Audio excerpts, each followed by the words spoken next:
So my question is like, ഈ ഓണത്തിന് അത് താങ്കളുടെ ഫ്രണ്ട്സിന്റെ 2 സിനിമയുണ്ട്. I'm Khalid, I'm Gaming. So ഞങ്ങൾ ഫാൻസ് എല്ലാവരും വളരെ കൺഫ്യൂസ് ആയി ഓണം ഫാഷൻ കാരണം എന്താണ് അതിനെക്കുറിച്ച് പറയാൻ ഫാൻസ് എങ്ങനെ നമ്മൾ ഇതിലെത്തിയിട്ടുണ്ട്? പൃഥ്വിയുടെ കരിക്ക് വരുന്നത്, ദുൽഖറിന്റെ അയാൾക്ക് വരുന്നത്, ഞങ്ങളുടെ ബദലേക്ക് വരുന്നുണ്ട്. എന്താ പറയുക, ഒരു സിനിമ കാലത്ത് നിൽക്കുന്ന ആളായതുകൊണ്ട് എല്ലാവരും വളരെ എഫേർട്ട് എടുത്തിട്ടാണ് ഓരോ സിനിമയും ചെയ്യുന്നത്. ഇതെല്ലാം വളരെ ടെലിഫിൻ ആണെങ്കിലും വളരെ ബിഗ് ബഡ്ജറ്റ് വരുന്ന വലിയ സിനിമകളാണ്. നിങ്ങൾ എല്ലാവരെയും സപ്പോർട്ട് ചെയ്യണം, എല്ലാ സിനിമകളും കാണണം. നിങ്ങൾ എല്ലാവരും ആഗ്രഹിക്കുന്നത് നിങ്ങൾ കേട്ടിട്ടുള്ള സിനിമകളൊക്കെ ഞങ്ങൾ വിജയിപ്പിക്കണം തന്നെയാണ്.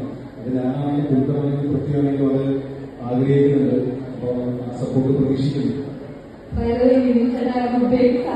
ചെറുപ്പത്തിൽ